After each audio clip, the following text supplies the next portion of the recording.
Hey guys, welcome to another episode of the Knit by Day podcast. We are officially on episode 4. For those of you who are new here, my name is Deja. You can find me on Instagram at Knit by Day. You can also find me on Ravelry at Days Jam, DAYSJAM. It has been about 2 weeks since I've seen you last. So on the last podcast, we had talked about maybe doing more of a bi-weekly thing so that I could have a little bit more content at the end of it all for you. And I think I did fairly well this week. So without further ado, let's jump into it, shall we? The first thing that I have on the agenda to talk about is the Melissa Beanie. So those of you who have seen the podcast before will potentially recognize this. The version I typically show of this is the burnt orange version, but I no longer have that in my possession for a reason I'll explain in a minute. All right, this is the Melissa Beanie. It is a beanie that I designed all by myself. It actually was published on Ravelry yesterday, and it is a free pattern, so I encourage you guys to check that out. As you can see, it is a fitted beanie. It has that honeycomb cable technique that you guys see. I've had a couple of people reach out to me and say they'd love to knit it, however they're a little bit afraid of the cables. I will say that if you're looking to tackle cables, this isn't a bad pattern to start with, and I included a video tutorial in the beginning of the pattern, so that should be helpful in at least getting you started. I honestly love this pattern. As I mentioned, I no longer have the burnt orange version. For those of you who don't know the story behind this pattern, my friend Melissa picked out yarn for me to knit her hat about 4 years ago. And it never happened. The yarn she picked out was that burnt orange Knit Picks yarn that you see in some of my earlier episodes. And I just couldn't find a pattern to go well with it, none that I really liked, none that I thought would really fit her personal style. And so I decided to just knit my own design and figure it out. And so this is actually my first design, at least my first design that I've ever put on paper and published. And that's why it's called the Melissa Beanie. The reason I don't have my orange version anymore is because I finally had the chance to give Melissa in real life her beanie. So Melissa finally has her beanie, and she was really stoked about it. So I was happy to have her, to be able to give that to her. Unfortunately, I'm not going to be able to keep this version of the Melissa beanie either. My best friend Morgan lives in Tampa, and for whatever reason, even though the weather does not reach below 60 there, she loves all of the knitwear. And so she was texting me about the Melissa beanie and really wanted one, so I thought I would just go ahead and gift her this version of it as well. Cool. So that is our first finished object. Next on the agenda are my Coffee Talk socks. This is a pattern by Tracie Miller. You saw these socks on the last episode as a half object. I did finish them pretty much the day I posted, I'm pretty sure. And I was able to wear them on Halloween as my Halloween socks. Really excited about them. They're super, super comfy. Let's see if we can get a good look at that texture. Maybe? Alright. The yarn on this is Long Dog Yarns in her Clan Fraser colorway. And I went on her website just to see if that was something that she was still dyeing, and it appears to be. It's listed under her colorways, but of course there's none in the shop yet. It might be something that she releases just kind of here and there when she updates the shop.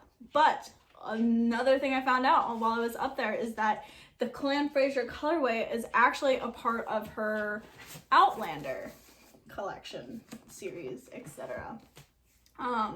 I'm actually reading Outlander, obviously, but the book I am not showing you. But I haven't gotten far at all, but I'm probably like I'm 60 pages in.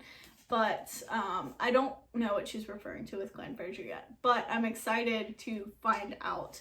I love when I pick up on references that indie dyers use in their yarn. Like, for instance, the Game of Thrones. Anybody who's done a Game of Thrones collection just has my heart. Really cool. This is, I guess, going to be a little bit of a long dog episode because the next finished object is also in her yarn. This is her DK weight, and if you remember, this is the sweater I was playing a little bit of yarn chicken on. What is my dog doing? Just laying down. Okay. On the last podcast, I predicted that I would be able to get this to be a long-sleeved cropped sweater. No, not at all. It is a cropped sweater and it is short sleeve, and I squeezed every last bit of yarn out of this. It is a gorgeous sweater. I love the fit. I love the color. But yeah, just didn't quite make it for the long sleeve version.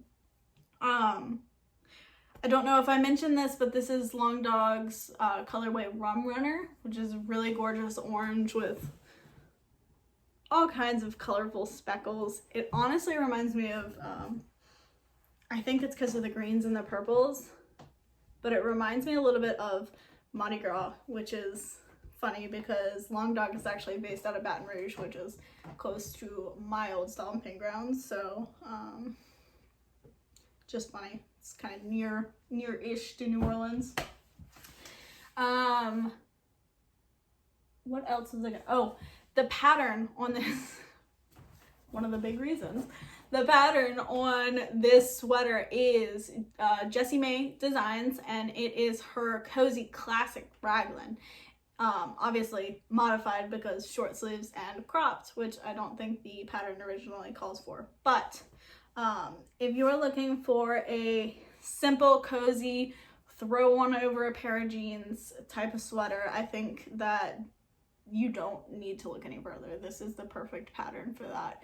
Jessie is phenomenal in the way she thinks out patterns. Cannot recommend her or this pattern enough. So that is it for finished objects. I know the way that I was talking it up, you were probably expecting like 15 things, but unfortunately my little hands don't go that fast, and I had some finishing on my actual design to do before this weekend, so didn't get quite that much done, but a little bit. Next up are whips, so let's talk about that. I've gotten a lot of work except for this one. So this is the throw over sweater, and I have been meaning to, but I haven't specified in the previous podcast. This is actually not just the Weekender, it is the Weekender Light. So the difference is obviously that this version is knit in fingering weight yarn instead of, I think, worsted. When we last spoke, I had just separated for the sleeves. We are quite a ways ahead of that. So the front is now officially done. I don't know if you're going to be able to see because this yarn is a bit much, but there is some ribbing detailing there in the front, and my shoulders are on spare cables. I'm guessing, because this is kind of Andrea's MO, but I'm guessing we're going to be doing like some sort of 3-needle bind off to attach the front and the back. The really cool thing about the throw over, if you've seen pictures, I will pop a picture so that you can see a picture, is the ribbing detailing going down the shoulder. I think that is gorgeous, and I cannot wait to have it, especially in this yarn. The back is knit exactly the same way as the front, and I am up at that ribbing detailing I just showed you. So I'm imagining that I will be joining the shoulders quite quickly after this, potentially by the end of this evening. Yeah, and if I continue with this current momentum, I imagine I might be, I don't want to put too much undue pressure on myself, but I imagine I might be nearing done, at least on Sleeve Island by the next time we see each other. So keep an eye out for that. That yarn is so soft. I don't think I mentioned, but it is, let's look. It is Cascade Elite Yarns in their Juna base. The colorway is some random number that I'll tell you, but is boring. Color 7913. I hate when companies just use numbers to describe colors, but soft yarn. Gorgeous feel to it. And the way it's kind of, the black and the gray are spun together, is kind of reminiscent of Brooklyn tweed. I think it's called newspaper colorway, something like that. But yeah, super pretty. All right. Watch the last podcast. I explained that I am the type of knitter to cast on all the things and then kind of dedicate my time and attention to one thing. So like I said, my whip's not getting a lot of attention except for the Weekender, which is the one that happens to have my heart right now.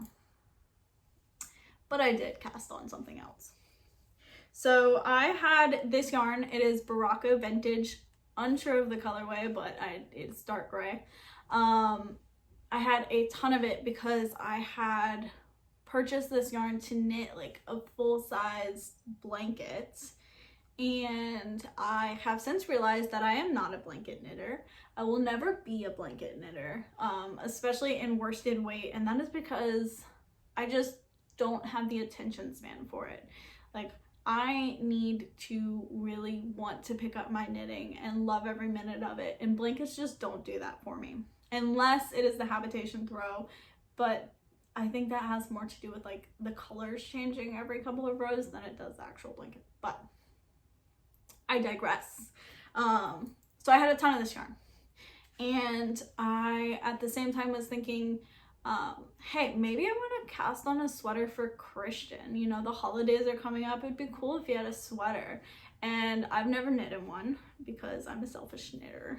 But I thought that a ton of this yarn plus a Christian sweater could be really cool. So I am at the humble beginnings of what will be what Bull and Vine refers to as a husbeast sweater. If I've learned anything from her, there's a chance this won't get done. For those of you who don't watch Bull and Vine's podcast, she has cast on so many sweaters for her husband Dennis, and none of them have ever come to fruition. I'm hoping I don't fall into that trap, but I don't know. I might. We'll see. I haven't told Christian about this sweater for that reason. I don't want him to get his hopes up if I end up getting sick of it and just frogging it. So I have started it, and I will be probably today working on some raglan increases and raglan increases and short rows. I should also probably mention the name of the pattern, which I don't know off the top of my head, but I'll be sure to have it pop up on the screen, and I will link it in the description box below per usual. So yeah, this is maybe something that'll get done one day. The next thing I have, so that's it for whips. What I have next are my anticipated projects. This is actually more of that Berroco yarn. It is in their vintage base, just like before, and it is in this gorgeous purple pink colorway. It is super pretty. Again, bought this yarn with the intention of knitting a baby blanket for my niece, and got maybe 25 rows done before I was like, yeah, not gonna happen, just not. So I knit the kid a sweater and called it, because I'm not a blanket knitter, and I've learned that I never will be. So again, a ton of yarn. What am I gonna do with it? I was watching the Lunar Knits podcast, and she had knit herself a matching set with the same yarn. So it was a Felix pullover and ripple butt shorts. So the Felix, I believe, is from Petite Knits, and then the ripple butt shorts are from Jessie, of course. And it was just so cute. It was the cutest loungewear I have ever seen. So I'm going to make myself a set, and then, you know, I can wear them together and lounge around the house, or I can wear my Felix over a pair of jeans. It's gonna be pretty versatile, so I'm excited for that. And I'm 99.9% sure I have enough yarn to do both. Famous last words, but I'm pretty sure. I just did the gauge swatches for both, so really they're just waiting for me to cast them on. And you will likely see those on the next podcast. All right. You guys, I think that is it for knitting content this week. So should you care to stick around, I am going to babble probably for the next 5 to 10 minutes about what's happening in my life. Most of our day-to-day has been honestly the same. Yesterday was Halloween, so we took out a Bunsen burner, put it on our coffee table, and roasted s'mores inside, which is probably the biggest fire hazard I could think of, but we had fun. So we did a little Halloween celebration, just the two of us last night. And then what else? Oh, so Christian, my partner, is in his clinical psychology PhD. And he is actually finally nearing the end of that, which if you've ever been in grad school, you know it feels like it's never going to end, especially with a PhD. So hard to believe it's almost over, but part of the end of that is that he has to do a year-long internship. And the internships are kind of like dispersed all across the country, and they're quite competitive to get into. So if you can imagine, him applying for internship is quite like when you were applying for like college or grad school. You just apply all over and hope that someone likes you enough to let you in.